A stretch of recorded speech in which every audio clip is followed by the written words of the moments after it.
Welcome to the 2018 St. Genevieve High School Hall of Fame induction ceremony. For those of you who don't know me, my name is Julie Fleeg. I am the superintendent of the school district, and I am going to say I'm a 1990 graduate, so very proud to be able to continue my career here at St. Genevieve and continue to be a dragon. Tonight, I'm excited to introduce our two newest members of our Hall of Fame. So I'm going to start first with Mr. Herbert Follert, and then Mr. Follert's going to come up and talk, and then I will introduce Mr. Rick Boyer. So Herbert Follert. Mr. Follert was born and raised by Frank and Cora Follert on a farm in River Oaks Falls. I said that right, didn't I? Right, I know. In 1950, he began his freshman year at St. Genevieve High School, where he participated in the newly formed vocational agricultural program. Mr. Follert not only got involved with the courses offered, but became an officer in the first Future Farmers of America chapter and participated in both state and national programs. He also participated in football, class plays, chef club, and was a prom escort his junior year. Mr. Follert graduated from St. Genevieve High School in 1954. He went on to work for the Missouri Farmers Association Cooperative and worked in various roles throughout his 25 years of employment.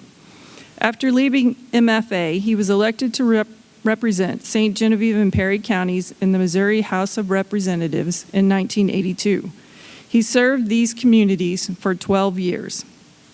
Throughout his time in the Missouri House of Representatives, Mr. Follert stayed true to his passion for agriculture. Many of his legislative actions reflect not only his knowledge of rural community needs, but also his commitment to help boost tourism and development throughout the state. Some of the legislation he helped sponsor was the authorization of riverboat casinos, increases to the state's tourism budget, and the establishment of the Missouri Art Council Trust Fund. In 1990, Mr. Follert was elected as a member of the Board of Directors of Citizens Electric Corporation, where he continued to serve both Perry and St. Genevieve counties for 26 years. In 1997, Mr. Follert was appointed to be the Deputy Director of the Missouri Division of Tourism, and was later elected into the Missouri Tourism Hall of Fame. He was given the St. Genevieve Chapter of Commerce Presidential Award in 2006. He has received the St. Genevieve Chamber of Commerce Small Business of the Year Award, Distinguished Service Award from the St. Genevieve 4-H Clubs, Distinguished Service Award from the St. Genevieve JCs, and the 2013 Association of Missouri Electric Cooperatives Frank R. Stork Democracy Award, and is an honorary member of Future Farmers of America. In 2013, Mr. Follert also received a Lifetime Service Award from the Missouri Democratic Party. Mr. Herb Follert's accomplishments exemplify his leadership, dedication, determination, and commitment to serve the needs of rural Missouri. Herb and Norma, his wife of 60 years, still reside in St. Genevieve, Missouri. They have 3 children, Mary Jo Raymer, Mark Follert, and Mike Follert. They have also been blessed with 7 grandchildren and 2 great-grandchildren. Ladies and gentlemen, help me welcome Mr. Herbert Follert to the podium.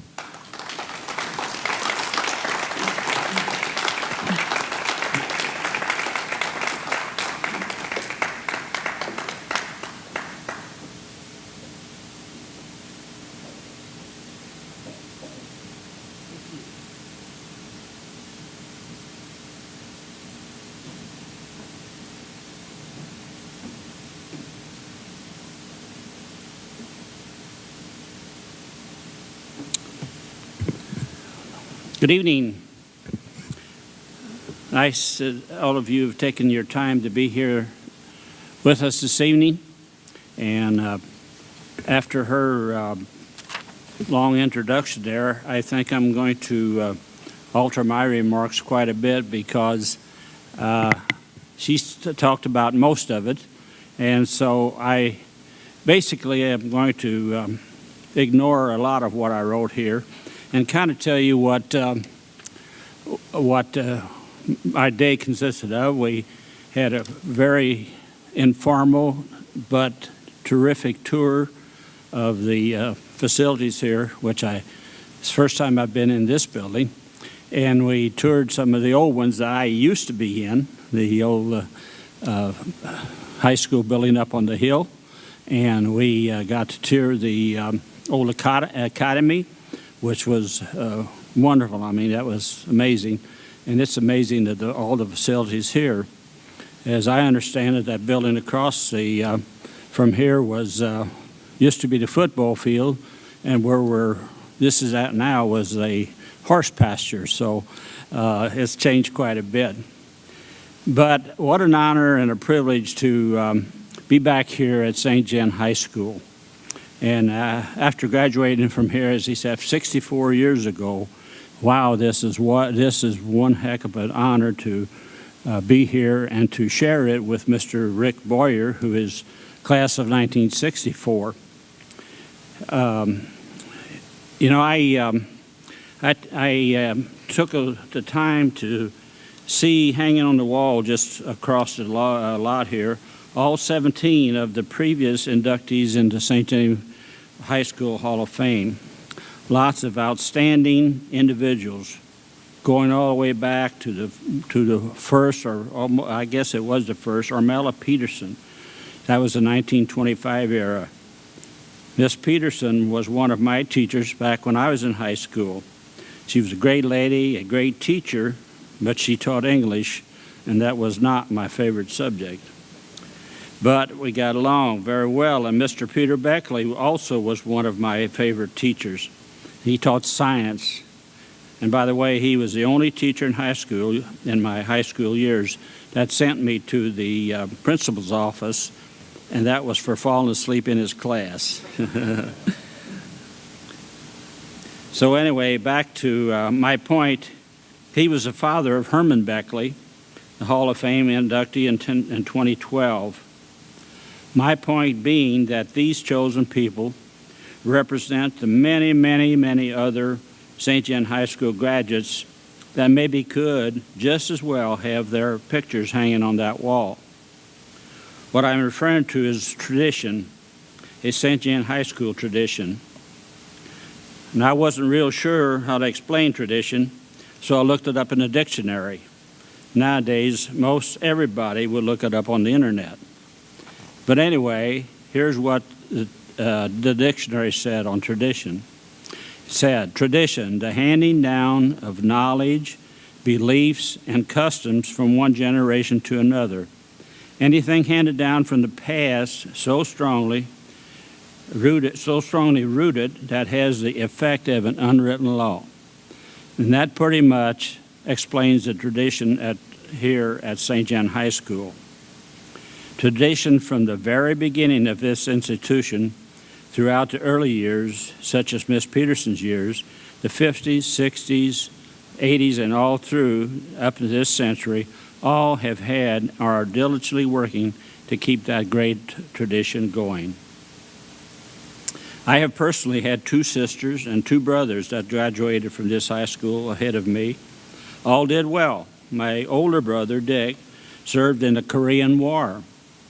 When he returned from service, he had the opportunity to complete his education with the help of what was then known as the GI Bill. He got his first degree from University of Missouri and a doctorate degree from Purdue University. As for myself, I didn't have the opportunity. No, I better say that I didn't take the opportunity to attend college. I walked and worked down a different path through my life. I kind of chuckle when I think back of my days in Jefferson City and my time with the Division of Tourism, when I would meet and talk to people from everywhere in the state of Missouri, across the state, and over conversation would always lead back to St. Genevieve. If they knew anything at all about St. Genevieve, their reply would be, "Oh, what a beautiful and serene place." And I've never in all those years heard anything really bad or discouraging anything about St. Genevieve. And then somewhere in that same conversation, they would say, "And what college did you attend?" And being too embarrassed to say I didn't attend college, I would just say, kind of smirking, "At St. Genevieve." And their reply was, "Oh, I wasn't aware of a college in St. Genevieve." No, but they have a super great high school. So that took care of my college degree. Anyway, I'm not going to go into a lot of the other stuff. I had some things just to go through. I'd like to fast forward through up until the year after, in 1982, which was the year that after 25 years with MFA, I thought I would like to dip my feet into the political waters. And after much discussion with Norma, my wife, and the kids, we kind of agreed that it would be okay if I would run for state representative. And that was for District 152, which consisted all of Perry County and most of St. Genevieve County. I didn't have the northern part of St. Genevieve. Some areas in the district were very tough and really hard to campaign in. I recall one instance where I was in a certain area in the district a few times and didn't do very well. One of the guys called me and said, "Hey, I'll go with you down there if you want me to help." So I did. And I had, back at that time I was campaigning with, I had a big old white panel truck and with my name smeared all over it. And so anyway, I met him in this area. So he said, "Just park your car on that lot," and he said, "Come with me and we'll go campaign." So off we went, and we had a pretty good day, I thought, maybe. And that afternoon, he took me back to my panel truck, and he went on. I got in the truck, and on the windshield was a little sign on there.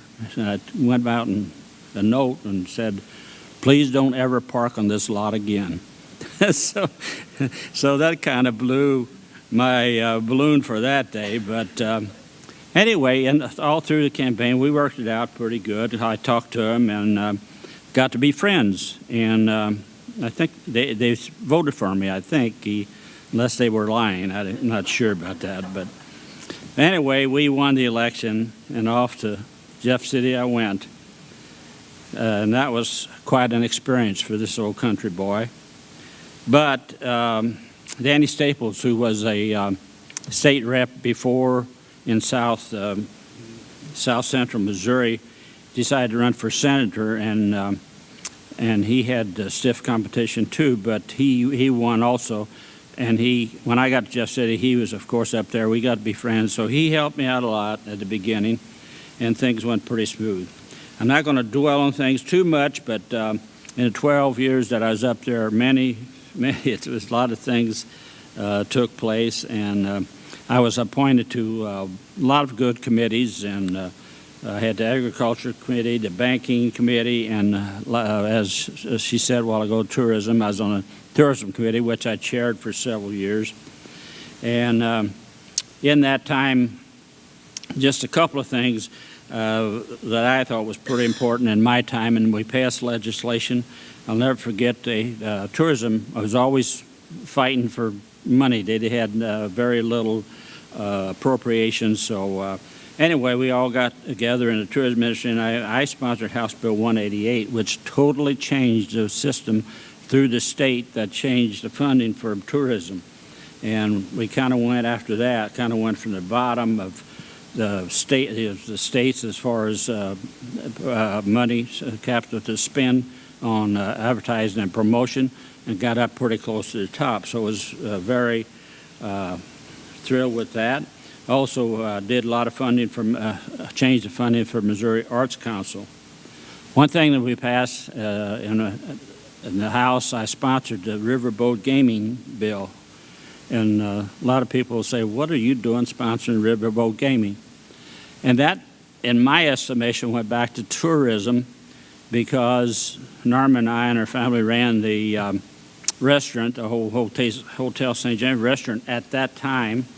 And we had 1, 2, and maybe even sometimes 3 buses would come in to St. Genevieve and spend the day and had lunch at the different restaurants and everything. But anyway, at the time, that started dwindling down the buses and got down to where we were only having one or two, maybe every 2 weeks. So anyway, most of these buses were coming from Mid-America coaches out of Washington, and so I called them to see, and they told me, well, that it has changed. All the people were getting in, they now want to go to Iowa. And I said, Iowa, what's up? They had just passed up there that year, riverboat gambling, and all of them were going up there. So that's why I thought maybe what was goose for the goose was good for the gander, and that's why I was trying to bring those people back to Missouri as far as tourists goes and help the economy.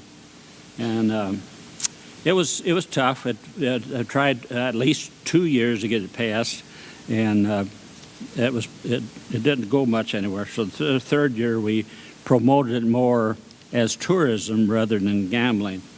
And so it was just a referendum bill. The bill didn't actually approve riverboat gaming, but it was a referendum bill which allowed it to go on a ballot for the people to vote on it, which after the people voted on it, and it passed. So that was, I don't know, supposedly all that income or money from that is supposed to go to education.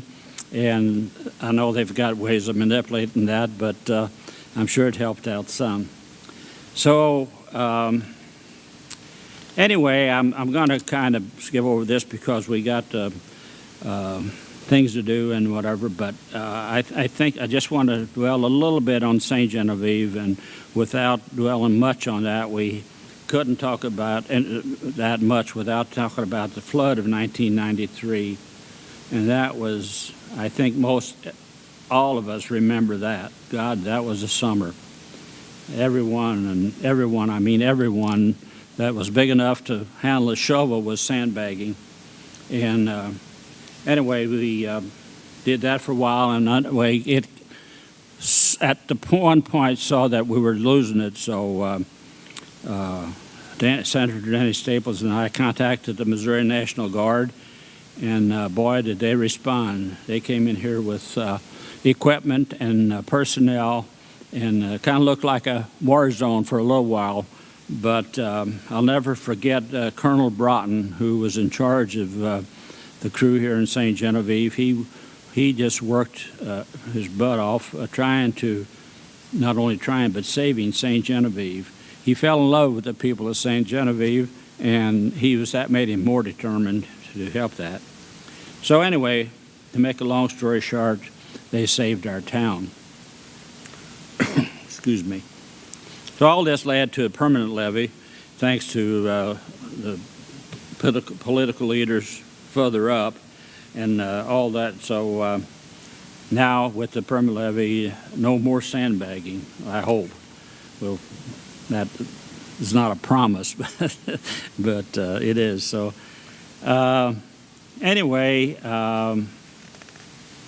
just a little bit about St. Genevieve. We haven't grown a lot over the last few years, and a lot of people say, why can't we grow? But like before, when I told you I talked to a lot of people in tourism, and when I was state rep, everybody just that has ever been here just loved the town. And we had people when we was running the restaurant again from the neighboring towns, and especially Farmington, which has really grown and hustle and bustle, and but they would come over and say, if you want to, we come over to St. James to really enjoy a nice evening and enjoy the quiet and lower pace of St. Genevieve. But, we've improved a lot. We haven't grown a lot, but we've improved a lot. And we have most of the amenities and the special needs to make us a stronger and more solid community. For instance, just here, our school system here in St. Genevieve is tops in the state. our medical team, our doctors, local hospital, second to none as a country hospital, all of our first responders, law enforcement, firefighters, and ambulance district, all top notch. Our churches, this area is very faith-oriented community, and the work ethics of the people, they're wonderful. They got that get her done attitude. And then just now recently, we, St. Genevieve, will have our own national park. And it's something that some people have been working on for 15 or 20 years. But by golly, the groundwork is laid, and now we have to build on that. And it won't be fast, but at least we've got to start it. So I need to wrap this up, and before doing so, I would like to recognize some of the best and most important people in my life, my family. My wife, Norma, 60 years of love and happiness, Norma.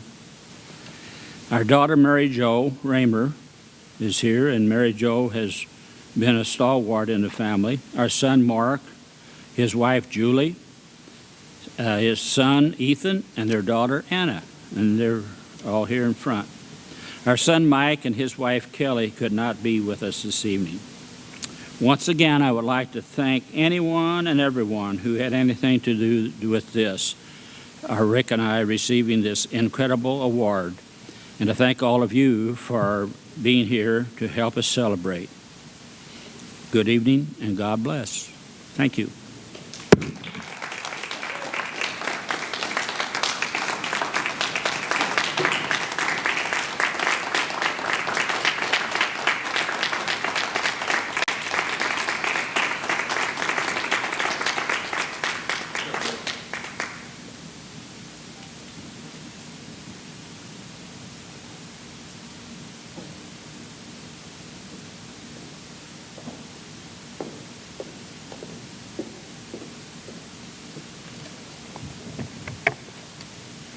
You ready?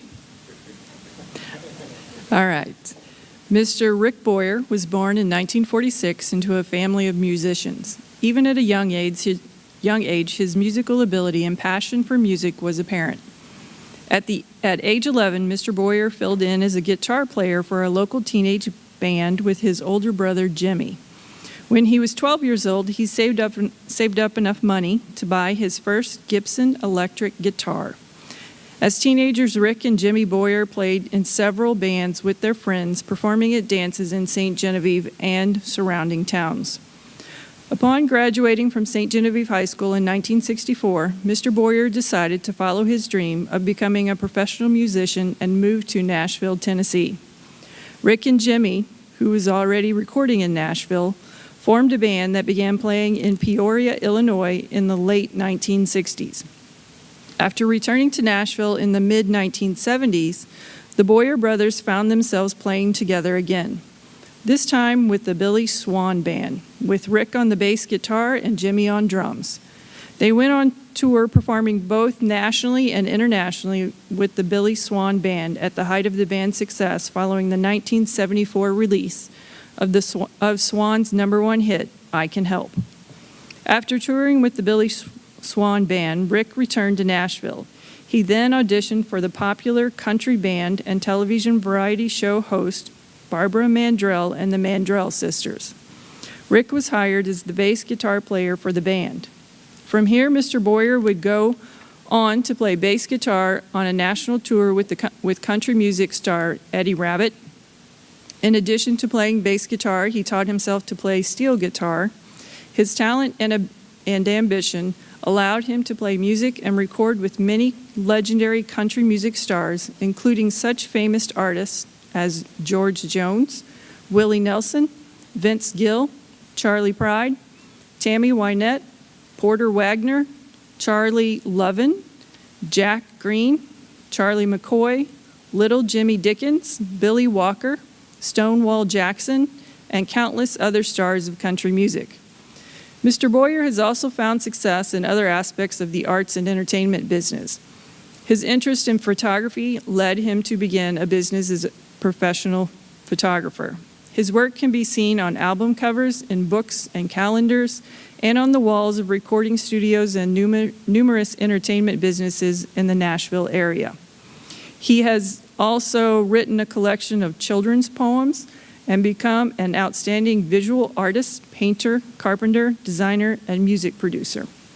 Mr. Rick Boyer continues to live in Nashville, playing live shows and recording with various Nashville artists, producing records for other artists, writing new music, and pursuing other interests as a visual artist. He remains a humble and modest person. Mr. Boyer, would you all please join me in welcoming him to the stage?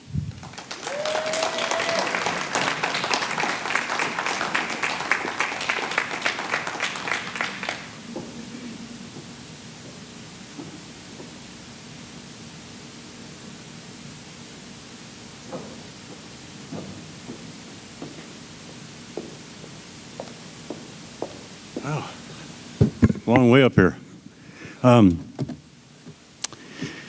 In the first place, I really appreciate this honor.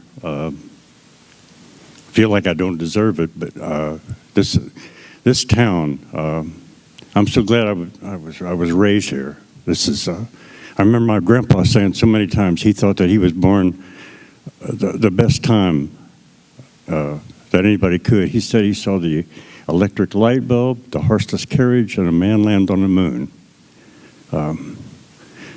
I saw a lot of changes too. Man, we all have.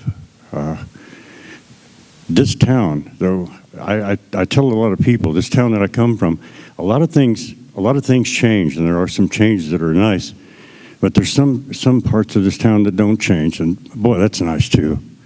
I love to see the historic things. I think I can thank Mrs. Matthews for that. A long time ago, she started that historic thing in this town. It really made this town something. It made them start fixing up the buildings and stuff like that. And I appreciate that so much in this town. The Oris Theater, man, I remember going there and with my cousin, Louis Pruno. He used to run the projector back there, and I would go back there and help him run that thing. And now it's a place that you can go there and see music and stuff like that. I love those kind of changes. They're really cool. I remember walking one time back from a matinee on Saturday. I was walking past the Bolduc House. The Bolduc House looks exactly the same as it did when I was a kid. And I walked past that thing. Now, I didn't drive down there lately. Has it changed? I hope it hasn't. But I remember walking past that, and there was a guy over there with the movie camera across the street, and he hollered for me. He said, "Hey, come here." And he said, "Will you walk down there?" He said, "I'm making a documentary." And he said, "If you'll walk past this building," he said, I'd like to get some movie of you, some movement, you know. It's for, you know." He said, "I'll give you a quarter." He gave me a quarter, and man, if there's a time that if I get to go to heaven, and I'll say, I want a replay of that. I want to see how I was walking down the street. It must have been something like,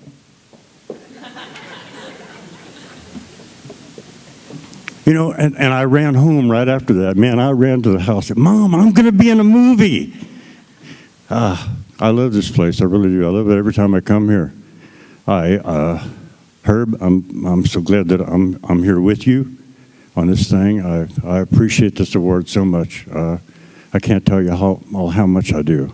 I love this town. Thank you all for donating everything that you did. This is a great thing. Thank you all so much.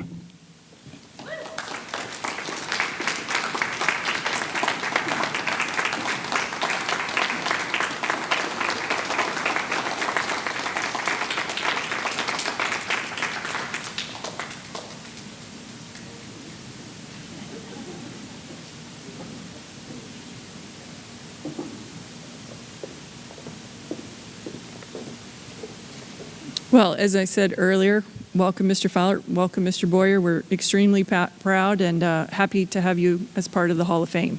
As Mr. Boyer indicated, I would like to say thank you to all the local businesses and the people in the community who donated all the great prizes, well, not prizes, the great gifts of green and white to our inductees. And Mr. Vogt has asked me to share that this will be on YouTube on Monday. So we'll get both of you the link to it so you can share it with family and friends. Yes. So this concludes the ceremony. Thank you all for coming, and feel free to stick around and enjoy some football.